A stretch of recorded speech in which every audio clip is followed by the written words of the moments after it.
Good morning everyone. Mabilis ang basa lang tayo kay GB Bible. Daily reading plan tayo. Today is November 29, 2021. Pang day 28 natin. Genesis chapter 46 and 47. Basa.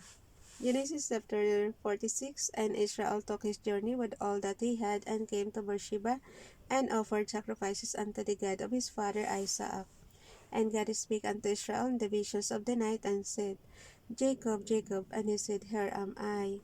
And he said, I am God, the God of thy father. Fear not to go down into Egypt, for I will there make of thee a great nation. I will go down with thee into Egypt, and I will surely bring thee up again, and Joseph shall put his hand upon thine eyes. And Jacob rose up from Beersheba, and the sons of Israel carried Jacob their father, and their little ones and their wives in the wagons which Pharaoh had sent to carry him. And they took their cattle and their goods, which they had gotten in the land of Canaan, and came into Egypt. Jacob and all his seed with him, his sons and his sons' sons with him, his daughters and his sons' daughters, and all his seed brought he with him into Egypt. And these are the names of the children of Israel which came into Egypt: Jacob and his sons Reuben, Jacob's firstborn, and the sons of Reuben, Hanoch and Palo, and Hezron and Carmi. Wala na, naabutan na tayo ng oras.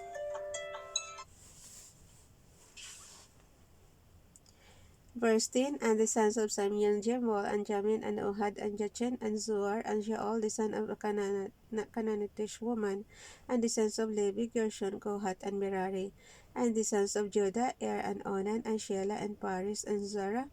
But Er and Onan died in the land of Canaan, and the sons of Paris were Hezron and Hamol. And the sons of Issachar, Tola, and Poba, and Job, and Shimron. And the sons of Zebulun, Sered, and Elon, and Jalel. These be the sons of Leah which she bare unto Jacob in Padanaram with his daughter Dinah. Mabilisan na lang guys. All the souls of his sons and his daughters were 30 and 3.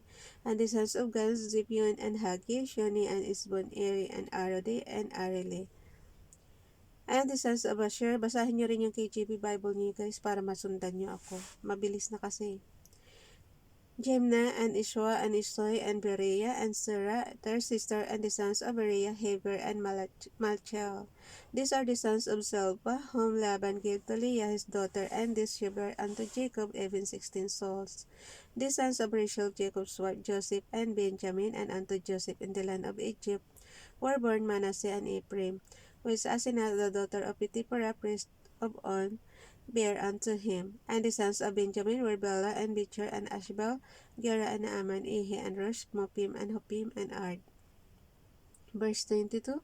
These are the sons of Rachel, which were born to Jacob. All the souls were 14, and the sons of Danashim, and the sons of Naphtali, Jesol, and Goni, and Jezer, and Shalem.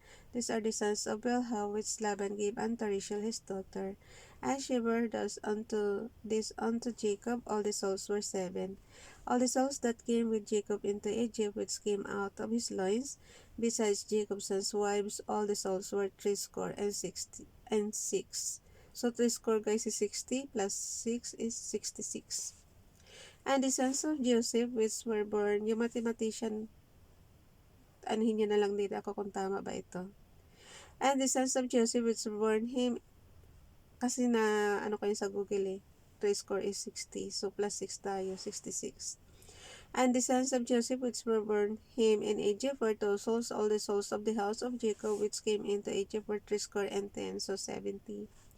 And I sent Judah before him unto Joseph to direct his face unto Goshen, and they came into the land of Goshen. And Joseph made ready his chariot, and went up to meet Israel his father to Goshen, and presented himself unto him, and he fell on his neck, and wept on his neck a good while. And Israel said unto Joseph, Now let me die, since I have seen thy face, because thou art yet alive.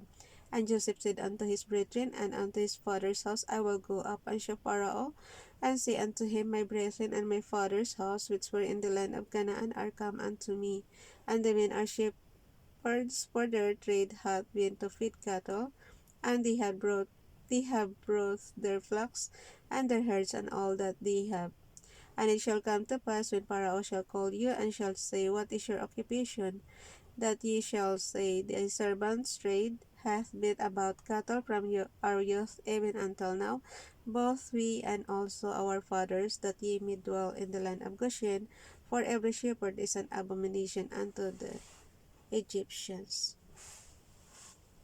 Genesis chapter 47. Then Joseph came and told Pharaoh, and said, My father and my brethren and their flocks and their herds, and all that they have, are come out of the land of Canaan, and behold, they are in the land of Goshen. And he took some of his brethren, even 5 men, and presented them unto Pharaoh. And Pharaoh said unto his brethren, What is your occupation? And they said unto Pharaoh, Thy servants are shepherds, both we and also our fathers. They said, Moreover, unto Pharaoh, for to sojourn in the land are we come. For thy servants have no pasture for their flocks, for the famine is sore in the land of Canaan. Now therefore we pray thee, let thy servants dwell in the land of Goshen. And Pharaoh spake unto Joseph, saying, Thy father and thy brethren are come unto thee. The land of Egypt is before thee, and the best of the land make thy father and brethren to dwell in the land of Goshen, let them dwell. And if thou knowest any mean of activity among them, then make them rulers over my cattle. And Joseph brought in Jacob his father, and set him before Pharaoh, and Jacob blessed Pharaoh. And Pharaoh said unto Jacob, How old art thou? And Jacob said unto Pharaoh, The days of the years of my pilgrimage are 130 years. Few and able have the days of the years of my life been, and have not attained unto the days of the years of the life of my fathers, in the days of their pilgrimage. And Jacob blessed Pharaoh, and went out from before Pharaoh. And Joseph blessed his father and his brethren, and gave them a possession in the land of Egypt, in the best of the land, in the land of Ramesses, as Pharaoh had commanded. And Joseph nourished his father and his brethren and all his father's household with bread according to their families. And there was no bread in all the land, for the famine was very sore, so that the land of Egypt and all the land of Canaan fainted by reason of the famine. And Joseph gathered up all the money that was found in the land of Egypt and in the land of Canaan for the corn which they bought. And Joseph brought the money into Pharaoh's house, and with money found in the land of Egypt and in the land of Canaan, all the Egyptians came unto Joseph and said, Give us bread, for why should we die in thy presence? For the money faileth.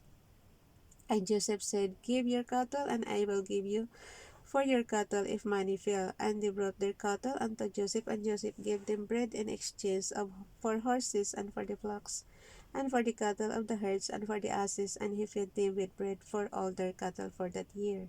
When that year was ended, they came unto him the second year, and said unto him, We will not hide it from my lord, how that our money we spent. My lord also hath our herds of cattle. There is not aught left in the sight of my lord but our bodies and our lands. Wherefore shall we die before thine eyes, both we and our land? Buy us on our land for bread, and we and our land will be servants unto Pharaoh. And give us seed, that we may live and not die, that the land be not desolate. And Joseph bought all the land of Egypt for Pharaoh. So, ang yaman na ni Pharaoh, guys. So, for the Egyptians sold every man his food, because the famine prevailed over them, so the land became Pharaoh's. And as for the people, he removed them to cities from one end of the borders of Egypt even to the other end thereof. Only the land of the priest bought he not, for the priest had a portion assigned them of Pharaoh, and did eat their portion which Pharaoh gave them. Wherefore they sold not their lands. Then Joseph said unto the people, Behold, I have bought you this day and your land for Pharaoh. Lo, here is seed for you, and ye shall sow the land.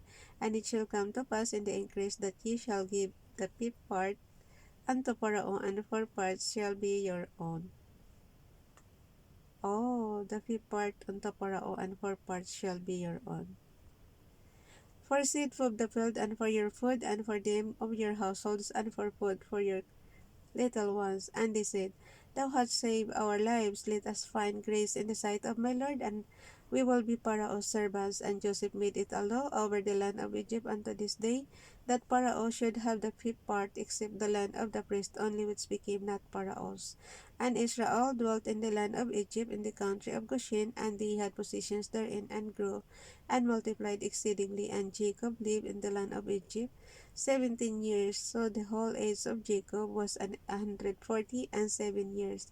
And the time of Drew nigh that Israel must die. And he called his son Joseph, and said unto him, If now I have found grace in thy sight, put, I pray thee, thy hand under my thigh, and deal kindly and truly with me. Bury me not, I pray thee, in Egypt, but I will lie with my fathers, and thou shalt carry me out of Egypt, and bury me in their burying place.